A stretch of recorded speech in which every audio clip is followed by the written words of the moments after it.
What if the longest stretches of highway are not empty at all, just crowded with things that do not want headlights on them, and they know your route better than your dispatcher ever will? Welcome back to the channel. Tonight, I have something truly haunting for you.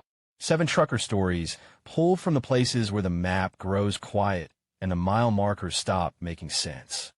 From voices that slide through static to stations that open only when the clock rolls past midnight, each tale feels like a rumor told over coffee that nobody finishes because the listener starts watching the door. From eerie replies on Channel 19 to way stations that test more than weight, every story here is a mystery waiting to unfold and a choice waiting to be made. If you have ever driven a lonely road and felt your mirrors tighten, you already know the feeling I'm talking about. Which story creeped you out the most? Tell me in the comments so the other night drivers can decide where not to stop. Story 1. Mile marker 63. Never changes. A truck glided past mile 63 while my odometer crawled backward, and the turn signal kept time like a metronome that wanted me off the road. Cold had a taste that night. It sat at the back of my gums like a coin. The asphalt looked glassy and deep. Black water poured flat and frozen. Pines leaned in with wet needles and a smell like cold sap and old rain. The reefer hummed behind me, steady as a sleeping animal, and the CB breathed a constant hiss that felt too warm for the cabin. The green sheen of the mile markers washed over the dash, climbing me in sick little waves, and the tick of my blinker filled the space between breaths like someone counting, waiting. I run nights because the road feels honest when the world sleeps. Dispatch had me on a frozen county highway that cut along a river, old road braided with newer bypass. The map said it was a straight shot if I minded the turns where the lanes pinched. The load in my box was sealed food, sensitive to temperature, and the company that hired our outfit had a reputation for dropping carriers that missed even one dawn delivery. If this one landed late, my name would be the example of the Monday meeting, and the bonus I had promised my kid would slide right off the table. Wouldn't it? The hours of service clock nipped at me.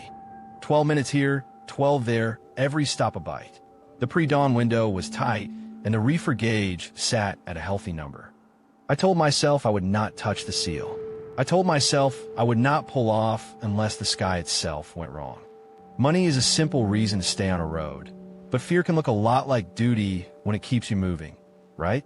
I passed mile 63 and took a breath, and when I let it go, there was mile 63 again. My foot held the same speed. The tatch sat where it had. The river on my right had not changed.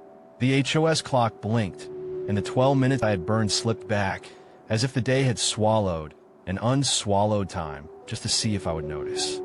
The odometer ticked up 1/10, then flickered, then dipped like a heartbeat skipping. The CB hissed, and inside it, something made a shape of my own breath. I touched the trip meter without thinking. It blinked 0.0 as if I had just reset it, though I had kept my hands on the wheel. My coffee cup in the holder had a lid from the last stop, the kind with a trivia line printed around the edge. Ridgeline Diner, exit 36. The words felt loyal and dumb in the dark, like a store that keeps its own hours. The mile sign ahead wore 2 bullet holes, low and tight, a little colon staring back at me with metal skin. I noticed a thin crescent of grease on the inside of the windshield, a lazy swipe from my glove that turned the light in a soft curve. The sign's 63 stood in that curve for a second, and the digits bent like a face in glass. I told myself these were small things, and I let the truck carry me to the next small thing. The GPS rerouted in the corner of the dash, recalculating a straight line into a straight line, a dog chasing its tail with a smile. The reefer temp ticked up 0.3 degrees and then stopped like a child daring me to scold it. The turn signal ticked in even beats, and I realized I had not hit it. My hand hovered. The CB coughed, and a voice said, still at 63, and it had my rhythm, my swallowed way of clipping a syllable. I said, "Who is this?" And my voice came back at me a count late. Same question, same tired edge. I gripped the wheel so the leather creaked and asked again and heard my second question sit down on top of my first. I marked the next pass in a way no loop could fake. I flipped on the hazards, pulled to the shoulder, and with the little orange can in my side box, I sprayed a quick X on the back of the mile sign. The paint bloomed, wet and loud, and stung the air. I drove forward, slow enough to feel my own pulse in the seat. When mile 63 rose again, the X looked older than me. Dry, crackled, 2 bullet holes like a colon peering. I tasted the rust as if it had sprayed into my mouth. I took the side road, a sleepy farm lane with frost on its shoulders, and it bled me back to the river cut like a vein returning to the heart, right to 63. Dispatch pinged. You get out there? Traffic cams show clear. I pressed the talk button and said, I need a call back. My system is acting up. The line rang in my ear, and then the call hung.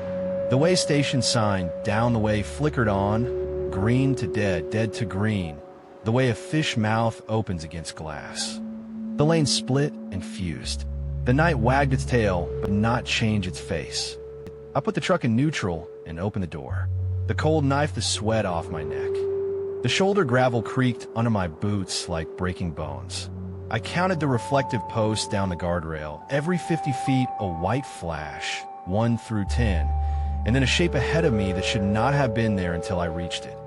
The green 63 stood where I was walking to, and the same green 63 sat behind me where I had walked from. The same bullet holes looked like a pair of eyes, keeping watch on both sides, and every breath I took seemed to belong to someone already here, waiting. Headlights swelled on the curve and washed my shadow out to a thin ribbon. A tractor rolled into view, and it was mine. Same color, same broken bug deflector, same sticker peeling off the fairing like a hangnail. For a second, I thought my reflection had found a way to drive without me. The rig eased to a stop, nose to nose with where I had left my truck idling. The other driver stayed behind the glass. I raised my hand to the CB. The other hand rose in the same beat, half a breath late. It keyed the mic when I did. We breathed in time like 2 men standing at the same grave. I backed into the cab, and doors clacked with that hollow, familiar sound. Phone service dropped to nothing. The GPS map froze with our little arrow facing itself like a mirror gag. The CB hissed, then dead air. When I called, nothing but my voice came back, late and a little tired like me. No headlights followed, no taillights led. Even the river looked motionless, a dark line with a whisper recorded underneath it. I laughed once in the cab, just to feel alive, and it sounded like a stranger testing my mouth. Fuel burn ticked up. The reefer emitted a soft warning tone that climbed toward urgent. I killed the tone to save my head a crack, and in that second the absence of it felt like a thread snapping. The device that would tell me if I lost the load had gone quiet, and I had made it quiet. Options narrowed so fast I could feel the squeeze around my chest, like a seat belt someone else had pulled tight for me in the dark. I tried to make sense of the way a mechanic tries to feel a problem through the wrench. The loop had a length. It was 6.3 miles because the trip meter kept landing there after every blink, no matter how far the odometer claimed I'd gone. The time had a length. 12 minutes door to door, even when I got out to walk. The bullet holes in the sign never shifted. They were the same pair of eyes, and when the high beams hit them, they looked wet and a little amused. The CB voice measured itself against me and laid a half step behind my words, which is exactly how a delay line works if you have ever played with audio. I started sniffing the worst idea in the room. Carbon monoxide. A small leak. Crows sleep in tiny bites. Boring truth hiding ugly in clever clothes. I cracked the window and pulled air until my teeth hurt. I watched my own chest rise and fall in the glass of the radio. Then I pulled the SD card from the dash cam, slid it into the little reader, and thumbed a clip. The timestamp ticked through a clean 12-minute loop. I reached for the door in the video, and then it cut, and I was back holding the same position at the start. My breathing never changed. My blinks did not drift. The loop snapped back exactly when the trip meter blinked 6.3, regardless of me. It was not my blood, it was the road's idea of a heartbeat. I killed the radio. Silence sat up from his seat and looked at me. I looked through the crescent smear on the windshield, and the mile sign warped into something that made the bottom of my stomach talk. In the curve of that greasy crescent, The 63 bent into 36 for a second, as if the glass had a mouth that could say exit instead of mile. The coffee lid in the holder flashed its trivia line, like it had been planted by a cheap stage magician. Ridgeline Diner, exit 36. My dispatcher's text buzzed again, and I did not open it. I set the hazards to blinking and let their tick count the beats of a decision that could not be undone if wrong. I waited for the loop to roll me to its start. The river bend arrived like a repeated word. The green 63 rose, and behind it, silly and fake, a ramp that was not supposed to be there opened dark as a mouth to my left. On the right, a ramp with a sign reading 36 in honest letters slid by like a boat you cannot reach. The crescent smear lined the 63, just so, and made those digits read 36 if I looked through it like a lens and not a stain. The hazards ticked out a measured prayer. The CB, even dead, carried a grit like sound wants to live. I steered toward the opposite arrow. Everything in my training said no, because it meant crossing the solid line and trusting a reflection over a sign. I took the wheel and angled the rig into the empty lane that the loop had never let me see for more than a second. The tires slurred on the paint, and I felt the truck tilt against a grade that did not match the map. Somewhere past the grill the night changed texture, like driving from carpet onto tile. The hazards kept time, and the CB hiss shaped my last words into the air, still at 63, like a child running alongside the truck, laughing. The highway opened like a zipper. The old road and the new one parted and stitched in front of me, and I understood something that felt older than me. The lower signs had been refaced with reflective skin. At night, with the river black and the cold making glass of everything, your own lights could fold a number over itself and make a mile into an exit if you looked through the wrong layer of glass. A braid of lanes made a figure 8 into a noose. Travelers who took the bright arrow circled, and the bullet holes in the mile sign did not come from warning shots. They were peep eyes with patience. The coffee lid had not been a fortune. It had been a stupid diner's way of advertising, and my stupid brain had kept the word 36 hot for hours. The trip meter slamming to 6.3 had not been a fault. It had been the loop telling me loud as it could with my own numbers where the edge sat. The crescent smear on the glass had been a clumsy accident from a glove that wiped fog, and now it was a lens that made the wrong sign say the right thing. I clicked the left turn signal and let the hazards keep time with the CB echo, and for a second the whole truck felt like a heartbeat that finally pushed through a clot. The ramp fed me onto a road with different grit. The reefer settled, and the gauge fell back to 0.3 it had stolen like a guilty kid putting change back into a jar. The GPS blinked, stuttered, and accepted a new line like a dog deciding to trust a hand. I laughed, and it sounded like mine, not the tired fellow who had been chasing me. The river fell away, the pines pulled back, and the mile marker ahead said 36 in clean white. It felt like stepping out of a freezer and into a kitchen, even if no one is home. My phone shook to life with a message I had not seen before. You have been assessed a fine for bypassing Way Station 63. It was time-stamped inside the hour I had been missing. I never saw that station, not once. The ticket included a fuzzy still of my rig gliding between orange cones in a silent patch of night. The cones did not reflect. The station lights made halos like eyes with bullet holes. I filed it for later and kept my hand steady so I would not tear the wheel. Dawn did not rise so much as loosen. The glass fogged and cleared. The tick of the blinker slowed in my ear until it felt like a human heartbeat again. My HOS clock returned to numbers I could live beside. On the shoulder of exit 36 a diner sign put up its gentle neon like a hand raised for a question it knew the answer to. I pulled into the lot, checked the reefer, and felt the heat of the engine soak my knees in the quiet. I wanted to cry and sleep and keep driving all at once. Inside, nobody asked me why I looked like I had missed a night of life. The waitress wiped a ring off the counter and poured coffee that smelled like a warm room after snow. On the lid, the same trivia line ran the circle. Ridgeline Diner, exit 36. She said it was a new batch of lids. She said the truckers love them. I smiled because I was in the story those lids were trying to sell, and because I had bought it with the only currency that matters on a road like that, which is attention paid at the right moment. On the way out, I checked the windshield and almost cleaned the crescent smear without thinking. I stopped with the towel in my hand and let it be. A lens had saved me, and you do not break a charm just because it looks like dirt, do you? I slid into the seat and turned the key. The reefer hummed, loyal again. The green of a new mile sign slid gentle over the dash, and for a second the reflection made a shape I did not like, then let it go. The trip meter blinked 6.3 when I tapped it. It was nothing and everything. I reset it deliberately and watched the zeros sit and hold like a dog asked to stay. The CB breathed once, as if clearing its throat, and I told myself I was done hearing myself talk. The road ahead was honest, or honest enough, and the river kept to its edge like it had been warned. I did not look back at the ramp where the road braided. I did not want to give the loop my eyes again in case eyes were all it needed. I let the turn signal tick into silence, and hands found the wheel like they were supposed to. The coffee lid and the holder turned under my thumb. The words chasing each other forever, always the same, and always new if you started at a different letter.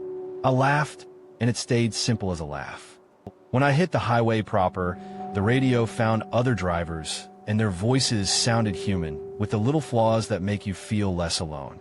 I left a message for dispatch, kept it bland, and took the fine as the price I had to pay to be anybody who finishes a story. One choice had taken me across a line. The immediate consequence was the jolt of wrongness and the feel of tile under carpet, and the delayed echo would be a line item on a statement with my name under it.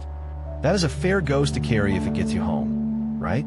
The sun licked the edges of the trees and brushed out the shadows that had been living like long cats across the road. The river shook itself and started moving again, as if it had been holding its breath with me.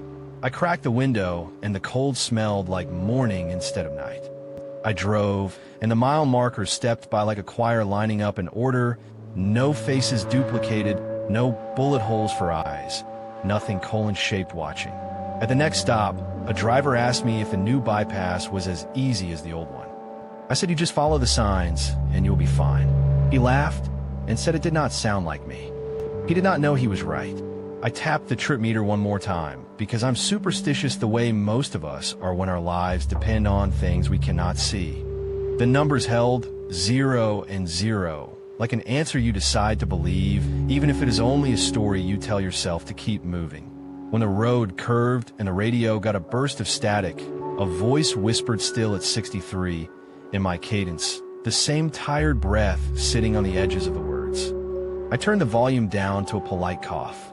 The green of the sign ahead made a sheen on the glass, and in the crescent smear I had chosen not to erase, the digits tried to bend and failed, as if the trick only works when you believe in it too much. I do not know if that way station sits in a piece of road that remembers itself too well, or if the new reflective skins fold light like a magician's scarf, or if there is something in the river that is hungry for round trips. I only know that you should watch your trip meter and pay attention to the dumb little things your hands do when you are cold and tired. They might save you when a loop wants to call you home, like a song you cannot stop humming. As the sky went from slate to pearl, I nosed onto the highway that would carry me to the dock and the morning crew, and the sound in the cab settled into normal, which is the rarest sound a driver gets. The trip meter glowed clean and reset. The reefer held steady.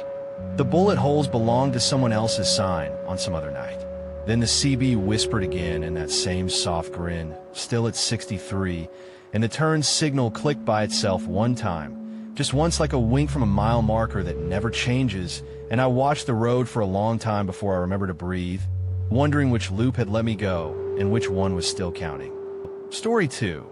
The CB that called my childhood name my CB said my childhood name in my mother's exact pause, and Channel 19 went quiet like a room that holds breath to see what happens next. Night heat pooled in the cab, not the sticky summer kind, but the kind that comes from plastic warmed by electronics and vents filled with sweet dust. Brown moths tapped the windshield in slow, gentle ticks, a soft rain made of paper wings that left powder on the glass. Out in the far dark, thunder rolled like trucks turning over without headlights. The road felt familiar in a way that made my skin a size too small, and the dashboard glow turned the cab into a little aquarium where I could watch my own hands think before I did. I grew up in this county. I know where the old school sits with its coyote mascot painted on a wall that the sun eats slowly. I know the shuttered bus depot with the chain link fence and the locked office that used to hand out keys before dawn. The route cut right across that ground, a shortcut that saved time in daylight and spooked you at night. I was hauling frozen goods that had to hit a dock before first shift, or the company that hired us would take their contract and find another driver with a steadier clock. Repair bills do not care about ghost stories. The reefer hummed behind me like a content animal, and my hours of service counted down in a polite, steady march. If I made the delivery, the bonus might catch up to the radiator leak that had been glittering under my rig like a bottle smashed in a bar. You keep moving for the money. That is the truth of it. You keep moving because stopping to think is free and therefore dangerous, right? I keyed the mic and gave a fake handle, a name that never lived anywhere near here. A voice came back and called me Benny Ray. The room inside me dropped to the floor. Nobody on the road knows that name. Kids at Lakeview Elementary used to sing it like a chant, and my mother said it on 3 notes when I tracked mud into the kitchen. The voice repeated my last sentence with a stutter I have spent my adult life sanding out of my mouth. It said a half beat behind me, shy and exact, like a recording made of a boy trying not to cry. I told myself to breathe and reached for anything steady. The glove box popped, and something blue slid forward, half melted from Summer's Gone, the wax stamped with my name like a joke I had not told yet. Benny. A blue crayon, most likely rattled around in there since forever. I shoved it back and caught a glint from the visor. A transfer slip fell into my lap, the kind depot workers used, with a little cartoon coyote stamped in the corner. I brushed it off, and the paper smelled like the warm dust under the dash. An AM station hissed awake and played a nursery jingle that only ever came through at the same mile marker on Route 12. It showed up like an old ghost who still has a key under the mat. 3 short beeps came out of the CB, bright and clean, a little ladder of notes that climbed the air and vanished. That chirp had a shape in my head I did not expect to feel again. The same 3 tones my toy walkie used when you hit call. If you ever had one, you know the feel in your teeth when it sings. I told myself a local kid was playing games with a linear amp and a stolen list of drivers, and I kept the truck tucked in the right lane like I was sure of something that would keep me safe. I answered with another handle. The reply used my father's old call sign from when he ran county maintenance. A string of numbers that never lived on the internet and only ever mattered to guys with coffee breath who cracked jokes about potholes. My handheld CB on the dash lost 1 battery bar when I keyed it, and the battery icon did a little sigh. Thunder in the distance boomed 3 times in a row, and the tones lined up with the chirp as if the sky wanted to harmonize. Something inside me clicked a notch toward panic, and I asked the empty road if it could hear how loud I was getting. When I passed the bus depot, a single interior light pulsed in the office window every time I keyed the mic. The light did not stay on, just a quiet blink that made moths lift and settle. I pulled to the shoulder by the mile post and peered at my reflection in the no trespassing sign. The moth wings looked like falling ash when they found the metal. I took the blue crayon from the glove box and drew a line across the back of the mile marker, something dumb and physical that would tell me later if I'd circled or imagined this. The wax went on thick and left a greasy smile that felt like courage for 5 seconds. I looped the nearest turn and came back on the depot road. The crayon mark looked older than it should have, dulled like it had lived a day in rain and dust. The office light pulsed again when I keyed. A voice came through on 19 and said, "Turn in, Benny, like you promised," in my mother's cadence when she was tired. I did not tell it that I used to sneak past the fence to climb old bus steps like castle stairs. I did not tell it I had promised a lot of things to this ground when I was small.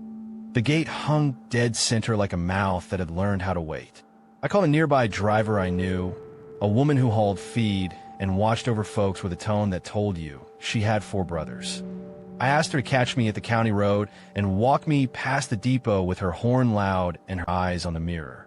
She laughed and told me I was telling stories to keep myself awake. When I said my childhood name without meaning to, when I said Benny, the line cut. Her handle vanished from the display, like the radio decided she had never been there. The truck stereo snapped to attention and locked on the nursery jingle, as if that was the only song in the world. The gate swung open while I sat there. Chains muffled by cloth rose and dropped as if someone polite was holding them out of the mud. The gap in the fence stared at me like the mouth of a tunnel that smells like rags and old rain. I should have kept the wheels pointed at the highway, and the bonus, that was a thin little raft I wanted to trust. Instead, I drove closer and the moths thickened, a brown flock swirling like leaves that never hit ground. Each wing touched the windshield with a sound I would know in my sleep. Cell bars fell to nothing. The GPS map froze with my arrow sitting on a square of gray that said, no data. The weather radio breathed in and then did not breathe out. The rigs I know by tone did not talk. I tried to call dispatch from the land where nothing wants to talk back, and the call dropped into a kind of quiet that is not silence, but the feeling of someone standing behind a curtain. Every safety net had been snipped, and all I had left were bad ideas and the conviction that moving would be worse than waiting. I keyed long to test the range and felt the handheld heat in my palm, a tight little burn under the plastic where the finals live. I watched the battery icon think about dropping another bar and imagine myself stuck with dead electrics by a fence that never forgets a boy's name. The reefer alarm chirped a warning that poked every nerve in me. At the same moment, the CB chirped its 3 notes. I killed the reefer alarm to save my head, and in the soft absence that followed, I heard my own heart tick in the turn signal like a rabbit hiding. I knew that chirp even if I did not want to. The depot roof sprouted antennas like metal weeds that had not been pulled for years. The PA horns that used to call drivers to their buses sat under the eaves, dusty and patient. The voice calling me did not sound like anyone living because it was not trying to be. It was sampling me, grabbing pieces of my mouth from the channel and using them to build a person shaped like my memory. I thought about those toy walkies that stored a short message and burped it back with a squeal. I thought about wires that still have a ghost of the last voice they carried. Then I did what scared men do when a simple explanation would keep them sane. I accused a local prankster out loud, so I could hear myself say something normal. I told the empty gate that some kid had my file and a sense of humor. The reply became my stutter from 3rd grade, the heavy K in my name that I learned to walk around, and then it threw in a pet phrase of my father's that he said when he found me hiding under a bus in the rain. That phrase did not live anywhere but our kitchen and the back of his truck. It slid across a dead channel, recording like oil. It hit tonight like he had just said it to me again. There was a way through, and it would cost me. I pulled the rig under the office eave, where the PA horns hung like gray mouths. I set the brake and turned everything I could to limit draw. Then I keyed a continuous carrier. The handheld on the dash went hot enough to make my palms sweat, and I jammed it into the cradle, so I would not drop it. If I kept a steady tone pouring into the channel, it might jam the trigger that was waking the voice. It might also kill my batteries and leave me choosing between a tow and a lost load. Choice is only choice when there is another door, and I closed every door behind me as I pushed the talk button. I stepped out with the handheld keyed and the tone steady. Moths swarmed the PA horns in a brown wrapper that made the sound wobble. The office door was not locked. The knob turned in my hand like a tired wrist. Inside, the air held the smell of hot plastic, paper, dry coffee, and the sweet dust that lives inside old electronics. A retired emergency repeater sat in a rack with cables patched in like someone had reanimated it with spare parts. Every time my name found open air, the repeater kicked a short burst to the yard speakers, and the yard spoke back in pieces of me. I walked toward it, and the tone from my handheld pressed like a hand on its chest. The red LED fought the key. It flickered, then held, then flickered again, trying to breathe under a blanket. On the desk, slips and old shift notes lay in a tilted stack. I kept my thumb planted and swept a glance across the top sheet. A blue wax line cut across the paper. Under it, a date sat in my handwriting, the tail of the Y long, the N too sharp. Tonight's date. It looked like the same hand that wrote on the mile marker, except the edges were the way I used to write when I was 10 and did not know how to hide the way I felt about letters. The repeater played me back, then played my mother, then stitched my father into the seam. It pulled lines from things I'd said tonight and welded them to sentences I only ever said at that school. It named the bus I used to sit on as if bus 14 still had my coat on its seat. I kept the carrier pouring in and the machine stumbled, trying to stand up in a high wind. The PA horns buzzed and the moths clung so hard their wings made a soft, constant rub that sounded almost like a whisper. I shut my eyes and tried to think like a man who knows a little bit about radio. If a system listens for a key phrase, you can choke its ears with a carrier. If it listens for a pattern, you can feed it a pattern that does not match. The three-tone chirp was not magic. It was a habit. Every habit can be broken if you replace it with another. My father used to short the yard intercom when it stuck by hitting it with a phrase that only we knew because he thought it was funny to treat machines like pets. He would sing it low, 3 words that did not make sense to anyone else, and the intercom would pop like it had remembered it was only a box. I said those 3 words into the room, not on the mic, into the room. I spoke them in his cadence, with the same patience in the second word. The repeater caught the shape and tried to use it. The shape did not fit anything it could play. The LED went steady for a heartbeat, then dark, then steady again. The 3-tone chirp bud into something like a sigh, and the nursery jingle on the truck's stereo drifted out of tune, the way a song does when the record warps in the sun. The moth cloud broke the way a school of fish turns as one. The PA dried up and the old horns clicked softly as if something tiny inside them settled. I lifted my thumb and the continuous carrier died. For a moment, I did not know if the batteries were strong enough to forgive me. And then the truck's dash flickered back to a confidence I wanted to believe. I shut the office door with a slow hand, and the knob felt warm from my grip. The gate out front stood open like a steward letting a plane back onto the runway. I drove out with the lights low, so I would not look like a dare in the night. The handheld battery icon blinked in protest, and I told it, out loud, that I was sorry. The reefer came back with a soft hum, and the cold stayed where it was supposed to live. I made the delivery on fumes and explained to the dock foreman that the truck had opinions. He asked me if I'd slept, and I said not recently. And he nodded like that was all a man needs to know before he hands you a clipboard with a line for your name. An automated notice found me later. You have been assessed a fine for occupying a restricted maintenance lane at county school transportation. The still image showed my rig tucked under the eave with moths blurring the corner like fog. I could see my own hand in the window, thumb planted, a statue of a bad idea that paid off just enough to feed another one. I paid the fine because I did not want to call and hear anyone say my name in 3 notes again. At a red light on the way back, the CB chirped those 3 tones as light as a lullaby and said Benny Ray in the breath I had when I was 8 and my front teeth were not where they belonged. Brown moths, new ones from a gas station canopy, tapped the glass in small, polite knocks like they wanted me to open a window and let a little night talk in. I turned the volume down until the cab held only my breathing and the tick of the signal as the green came late on a sleepy cycle. I checked the radio log to see if my friend's handle had ever appeared, and there was a blank minute where conversation should live. The kind of missing that looks like someone cut with clean scissors. Maybe the repeater borrowed her voice the way it had borrowed mine. Maybe the system learned to take other drivers off the channel by using their names in mirrors I could not see. If you have ever heard a dead channel breathe, you know how quick you can talk yourself into that kind of thinking, right? The gate at the depot will be open some nights, I think. Not because someone forgot, but because machines love patterns the way children love songs. Something laid a loop across that yard and left it humming.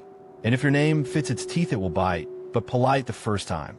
I do not plan to test it twice. That is a promise I am making here where you can hear me keep it. I rolled toward the highway, and the thunder line finally arrived, a soft sheet of rain brushing the cab with a sound like the wings had learned water. The smell of hot plastic thinned, and the vents pushed air that tasted like pennies and clean pavement. I let the steady speed hold. I did not answer when the CB tried out another version of my name, a longer one I had not used since the first day of 2nd grade. I learned something tonight. Some names belong to places as much as to people. And if a place wants its share, you should not give it more than it can carry. If you have ever had a radio call you from somewhere you thought was closed, you know the feeling in the soft parts of your mouth. It makes it hard to say your own name for a while. Mine sits on my tongue like a coin. When the next light turned green, the first drove under it slow and listened to the silence that was not exactly silence, which is the only honest quiet driver gets. The moths tapped once more and then lost interest as the rain took over, and the three-tone chirp hid inside the storm like a kid behind curtain, waiting. Story 3. Exit 19 only exists after midnight at 12:19 exactly. A brand new exit bloomed out of dark concrete where there was none, and my mirrors spelled its number backward like a dare that knew my name. Heat bled off fresh tar, and the river air came through a bad window seal and thin, cold knives. Arrow boards blinked in amber threes that fell into step with my turn signal until the whole cab felt like a metronome. The reefer hummed a touch higher, like a kettle thinking about a boil. Barricade lights winked the way tired eyes wink. In the passenger mirror, the sign smear flipped the 1 and the 9 into a clean 91 before snapping back to 19. I could not tell if the glass was lying or the world was, which is a strange thing to think when you're moving 40 tons through midnight, right? I am a night driver who grew up 2 counties from here, which means I remember the old numbering before DOT renumbered everything for some logic only maps love. The bypass splits near a low concrete bridge with a crew stage their gear after dark. Locals say maintenance opens weird ramps after midnight to shuttle machines. Dispatch told me if exit 19 appears, take it and I would shave 40 minutes. My window was tight, and a Miss Doc would take the tuition transfer I had promised to send. A man can carry a lot of cold if the money stays warm enough to matter, you know? Before midnight, there was no exit 19 at all. The GPS grayed a spur called Service 19 at 12:05 and then deleted it like it regretted the thought. At 12:12 the AM radio cut to a jingle that counted up slow and dragged 19 like a tongue on a sore tooth, then restarted. At 12:15 AM work light popped under the bridge and painted the air pale, dust like breath.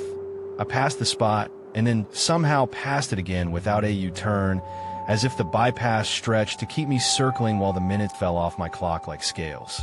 When the dash clicked to 12:19, a green sign shone where there had been nothing but concrete shadow. Exit 19. Left bend that does not exist in daylight. The arrow board flipped pattern and the amber wink line with my blinker, so neat it felt rehearsed. I rolled toward it because the lure of a shorter path is the oldest trap on any road. And I'm not a young man, but I am not immune, which you can forgive if you have ever been tired and certain. The reefer ticked up 0.2 and made a tiny scold. A silhouette under a hard hat lifted a wand and pointed right. In my passenger mirror, the wand pointed left as clean as a finger wag.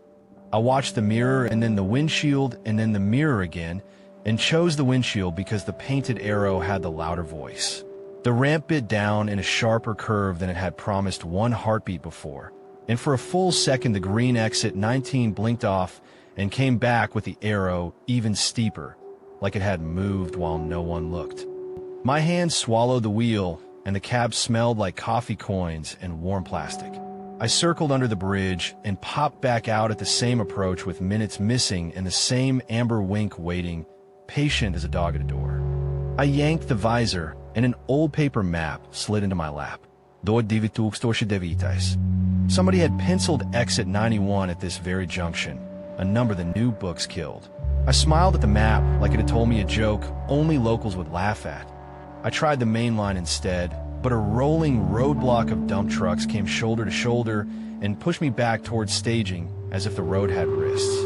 In the passenger mirror, the green tab read 91, so clean it felt like honesty. Through the windshield it read 19, which looked like a lie by then. A maintenance truck flashed a code on its roof bar I could not parse. Too short, one long, too short. The AM jingle clicked back to 1 and counted, holding 19 like a note that would not end. I told myself I was seeing things, which is a generous description for a driver who knows better but wants to go home. I hailed the crew on a public channel and got a voice that replied in count marks. No words, just breath and numbers that matched the jingle as if the radio and the road were one animal. The GPS froze with service 19 pinned, and then crashed to a blank as pure as paper. I idled near the cones to think, and a flagger tapped the door. Hood and mask, no face, just eyes like calm stones. He lifted his wand and traced a path that made no sense from the driver's seat and perfect sense in the mirror. He held it until I nodded and then stepped away like someone who recognizes a person finally hearing a simple thing. I pulled in. That was the hinge. A way camera strobed from a dark barrel as I rolled past, catching my plates where no way station should live. I felt the flash in my chest the way you feel a promise become a contract. The reefer chirped. I killed the alarm because the noise made me stupid, and the quiet afterward was a kind of tremor, the nice kind that means you still have choices, though fewer. The barricade lights winked an old tired rhythm, and the river fog slid down from the girders to rub my headlights into milk. Cell bars fell to one, then nothing. The crew channel flattened to a mute hum like a man thinking behind a closed door. The AM jingle stopped in the middle of 19 and held like a breath. Behind me, the rolling trucks closed the road in a polite, inevitable wall. I realized I had parked my life in a narrowing throat, and the only way to keep breathing was forward. The ELD ticked in little cuts that felt personal. If I backed out, I would burn my clock so hard the violation would glow.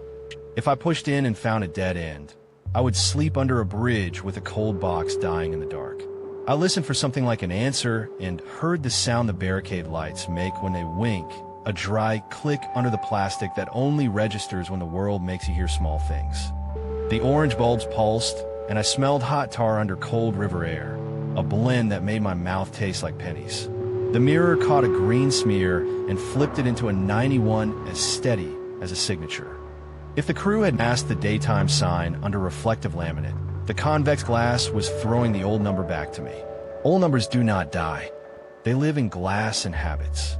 I told myself a nicer story first because panic loves a primitive explanation. Maybe I was in a ghost interchange built and demolished after an accident, and I was the moth in the jar. The thought came with its own picture and hunger. Then my tires flicked wet paint flecks onto the fenders, and the cab filled with the smell of solvent and the present tense. A crew voice cracked to life on a sideband and said stage 91 in a bored tone that stamped tonight's date like a file clerk. The red herring wagged and went quiet. The world had a simpler face. I rolled the passenger mirror inward to frame the sign. I breathed with the AM count and let it lead me because numbers could be better than prayers. When 19 landed, the reflected arrow pointed to a gap between barrels that looked wrong from the seat and correct in glass. I signaled, and the blink fell into time with the arrow boards like applause. The rolling roadblock behind closed another truck length. I chose the mirror over the windshield, which is not how you're supposed to drive, and I'm not telling you to do it, but I did. The barrels parted into a narrow ribbon that tilted up so slow I did not feel it at first. The ramp was not a ghost. It was a maintenance spur that lined up only during a midnight swap, a throat the crews opened for 30 minutes to feed machines across the river. In the mirror, the green tab read 91 because the overlay decal for 19 had a reflective trick under convex glass. You could call it a mistake. You could call it a message that did not care who heard it. I held my speed and kept the mirror image centered like a pilot reading a horizon. The road lifted and braided with a high flyover I never touch in daylight. The reefer stopped creeping. The ELD felt kinder for 20 seconds, which is all a man needs to believe a story that helps him live. A worker voice counted down and said clear, and the amber winks fell out of sync and became random again. I watched the bridge girder slide away and felt the river open under me like a held breath finally going out. Exit 19 was the night face of exit 91, and it had nothing to do with me and everything to do with schedules, which is a kind of haunting that follows rules. The gas receipt in my cup holder had printed Highway 91 with a timestamp of 12:19, and I had laughed at the coincidence when the clerk handed it to me. The old paper map with exit 91 circled had been tucked in the visor since a foreman showed me routes months ago and said this one is for when you are lazy and it is late. None of it was magic, but all of it felt like magic when it happened at once. The mirror was the only narrator that had told the truth from the start. I eased off the spur, and the industrial loop greeted me with ordinary grime and the sound of forklifts beeping like friendly birds. The dock light hit my mirrors in an honest rectangle, and a man waved me back with 2 fingers like a familiar blessing. I bumped the dock, cut the engine, and listened to the reefer sigh in his silence, as if the box had held its breath with me. The seals popped, and the pallets moved into a world that makes sense because it pays. Later, a notice arrived in my inbox that read like a board ticket. Fined for unauthorized use of a restricted maintenance lane near exit 19. Still image attached. There I was, slipping between barrels under a bridge that looked normal in daylight, and my plates caught in a flash from a mobile scale no one warns you about. I paid it because some choices echo in ways you can live with, and this was one of them. The immediate consequence was a shot of fear and the taste of pennies in my mouth. The delayed echo was a line of numbers that would sting but not bleed me dry. When I came back through in daylight, I slowed out of a habit that felt like respect. There was no exit 19 sign anywhere, just the clean mile tabs doing their job and the river looking honest because daytime flattens weirdness. In the passenger mirror, a faint 91 glowed for a heartbeat like an afterimage and then died, and the AM jingle clicked once on 19 like a tongue against teeth. Nobody else heard it.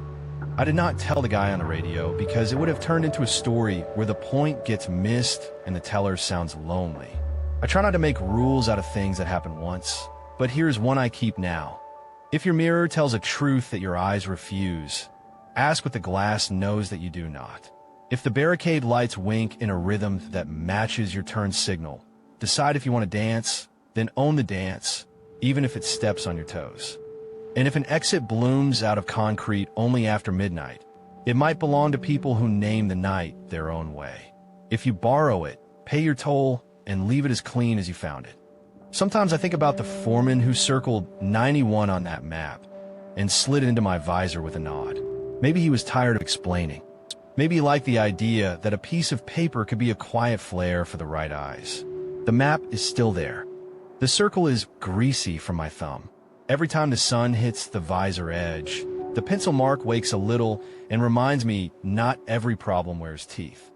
Some wear stickers. The road has ways of teaching you to trust the plain thing that keeps you moving without hurting anyone else. Mine was glass and numbers and a clock that loves 19 more than it should. I'm not saying the exit is a ghost. I'm saying it is shy and punctual. If you come by at the wrong time, it does not exist. If you come by at the right one, it wants your attention enough to make you question what is forward. I still smell hot tar and cold air when I cross any low bridge now.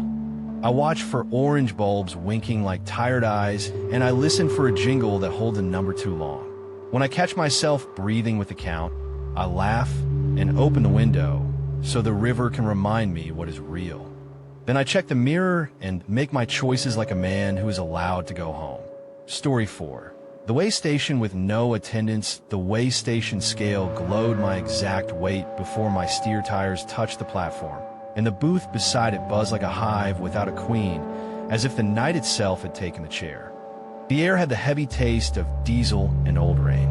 Overhead fluorescents hummed in a tired chorus, 3 lights bright, 1 flicker, then 3 again. The concrete bay held a faint metallic clank that traveled without a source, like someone walking away 2 rooms over.